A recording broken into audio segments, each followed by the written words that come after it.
بسم اللہ الرحمن الرحیم۔ تمام دیکھنے اور سننے والوں کو السلام علیکم۔ ناظرین، حضور علیہ الصلاۃ والسلام کی ولادت سے پہلے تمام عرب جاہلیت میں ڈوبے ہوئے تھے۔ عقیدہ توحید مکمل طور پر اپنا اصل وجود کھو چکا تھا۔ بدقسمتی کے ساتھ اللہ کے پاک گھر کعبۃ اللہ کو اللہ کی عبادت کے بجائے بتوں سے بھر دیا گیا تھا۔ جب حضور علیہ الصلاۃ والسلام کی ولادت ہوئی تو کعبہ میں 360 بت رکھے ہوئے تھے۔ چند بڑے بتوں کے علاوہ ہر قبیلے کا اپنا ذاتی خدا تھا۔ انہوں نے ان بتوں اور جھوٹے خداؤں کو ان کے کاموں کے حساب سے بانٹ رکھا تھا۔ مثلاً خوراک دینے والا خدا، دن کا خدا، رات کا خدا، بارش برسانے والا خدا۔ غرض ہر کام کی مناسبت سے ہر بت کو الگ مقام دیا ہوا تھا اور ان کی پوجا بھی کی جاتی تھی۔ ناظرین، آج کی ویڈیو میں ہم آپ کو بتائیں گے کہ کعبہ میں رکھے گئے 360 بتوں میں سے 2 بت ایسے بھی تھے جو انسانوں نے اپنے ہاتھوں سے نہیں بنائے تھے، لیکن وہ پھر بھی کعبہ میں رکھے ہوئے تھے اور باقاعدہ ان کی پوجا بھی کی جاتی تھی۔ آج کی ویڈیو میں بتایا جائے گا کہ وہ بتوں کی تاریخ کیا ہے، وہ کون تھے، انہیں کس طرح بنایا گیا اور وہ کعبے تک کیسے پہنچے۔ لیکن اس سے پہلے ہمارے چینل کرما والی رات کو سبسکرائب کر کے بیل آئیکن کو پریس کر دیں تاکہ ہماری آنے والی ہر ویڈیو آپ کو ملتی رہے۔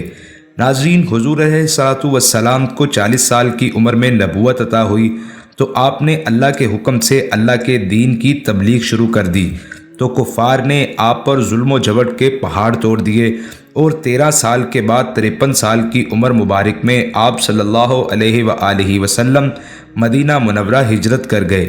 مدینہ میں مسلمان طاقت میں آئے تو 8 ہجری میں مکہ فتح ہوا۔ حضور علیہ الصلاۃ والسلام نے اپنی چھڑی مبارک سے کعبہ میں رکھے گئے بتوں کو گرایا اور اللہ کے پاک گھر کو بتوں سے پاک کیا۔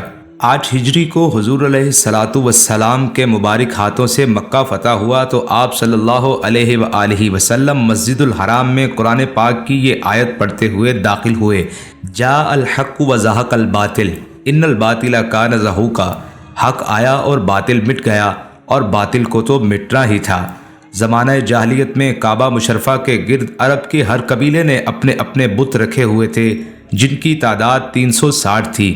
ان میں سب سے بڑا بت حبل تھا جس کا ایک ہاتھ سونے کا تھا۔ اس کے علاوہ لات، منات، عزا نامی بت بھی چند بڑے بتوں میں شامل کیے جاتے تھے، اور اہل عرب ان بتوں کی پوجا کرتے تھے اور ان کی قسمیں بھی کھاتے تھے۔ ظاہر ہے یہ تمام بت ہر قبیلے نے اپنے ہاتھوں سے بنائے تھے، مگر ان 360 بتوں میں سے 2 بت ایسے تھے جو کسی انسان نے اپنے ہاتھوں سے نہیں بنائے تھے۔ پھر سوال یہ پیدا ہوتا ہے کہ یہ بت کعبہ میں کیسے آئے؟ کیا ایسا ہوا کہ یہ دونوں بت کعبہ میں نہ صرف آئے بلکہ ان کی پوجا بھی کی جانے لگی؟ ان دونوں بتوں کے ساتھ ایک تاریخ ساز واقعہ منسلک ہے۔ شروع میں ان بتوں میں سے ایک کو کچھ عرصہ صفا کی پہاڑی پر اور دوسرے کو مروہ کی پہاڑی پر بھی رکھا گیا، اور بعد میں ان میں سے ایک کو زمزم کے کنویں کے قریب اور دوسرے کو کعبہ مشرفہ کے قریب رکھ دیا گیا تھا۔ ناظرین، کعبہ مشرفہ کی تاریخ میں ایک مرتبہ ایک ایسا دل دہلا دینے والا واقعہ رونما ہوا جس کا ذکر کرتے ہوئے دل کانپ اٹھتا ہے۔ زمانہ جاہلیت میں ایک مرتبہ ایک مرد اور ایک عورت کعبہ مشرفہ جیسے پاک مقام پر بد فعلی کے مرتکب ہو گئے۔ ان کا یہ عمل بد اللہ رب العزت کو غضبناک کرنے کے لیے کافی تھا۔ اللہ کے حکم سے یہ دونوں جیتے جاگتے انسان وہیں پتھر کے مجسمے بن گئے۔ ان دونوں بتوں کو لوگوں نے کعبہ سے باہر لے جا کر ایک کو صفا کی پہاڑی پر اور دوسرے کو مروہ کی پہاڑی پر رکھ دیا۔ یہ دونوں پہاڑیاں اس وقت کعبہ یا حرم سے کافی فاصلے پر تصور کی جاتی تھی، مگر اب حرم کی توسیع کے بعد یہ دونوں پہاڑیاں حرم مکی کے اندر آ گئی ہیں۔ بعد میں بت پرست جاہل قبیلوں نے ان دونوں بتوں کی پوجا شروع کر دی اور وہ ان دونوں بتوں کو اٹھا کر واپس کعبہ کے قریب لے آئے، اور ایک کو کعبہ کی دیوار کے ساتھ رکھ دیا جبکہ دوسرے کو زمزم کے کنویں پر رکھ دیا۔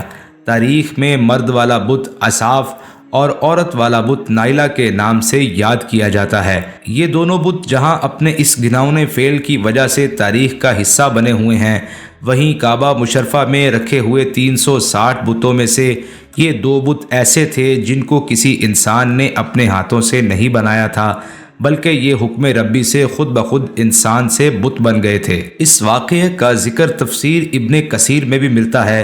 سورۃ البقرہ کی آیت 158 کی تفسیر میں لکھا ہے، تفسیر ابن کثیر کے مطابق کہ ابن عباس رضی اللہ تعالیٰ عنہ سے مروی ہے کہ ان دونوں پہاڑیوں کے درمیان بہت سے بت تھے اور شیاطین رات بھر اس کے درمیان گھومتے رہتے تھے۔ اسلام کے بعد لوگوں نے حضور علیہ الصلاۃ والسلام سے یہاں کے طواف کی بابت مسئلہ دریافت کیا، جس پر سورۃ البقرہ کی یہ آیت اتری۔ اصاف بت صفا پر تھا اور نائلہ مروہ پر۔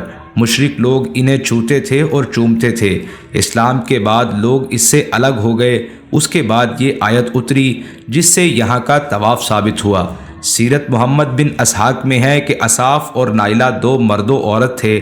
ان بدکاروں نے کعبہ میں زنا کیا، اللہ نے انہیں پتھر بنا دیا۔ قریش نے انہیں کعبہ کے باہر رکھ دیا تاکہ لوگوں کو عبرت ہو، لیکن کچھ زمانہ کے بعد ان کی عبادت شروع ہو گئی اور صفا مروہ پر لا کر نصب کر دیا گیا اور ان کا طواف شروع ہو گیا۔ پھر عرصہ گزرا اور 8 ہجری میں حضور علیہ الصلاۃ والسلام نے مکہ کو فتح کیا اور اللہ کے پاک گھر کو ان تمام جاہلیت کی باتوں سے اور بتوں سے پاک کیا۔ آج کی ویڈیو کے متعلق اپنے رائے کا اظہار کامنٹ سیکشن میں لازمی کیجیے گا، اور اگر آپ کو ہماری آج کی یہ ویڈیو پسند آئی ہو تو اسے اپنے دوستوں کے ساتھ لازمی شیئر کیجیے گا۔ السلام علیکم، جزاک اللہ۔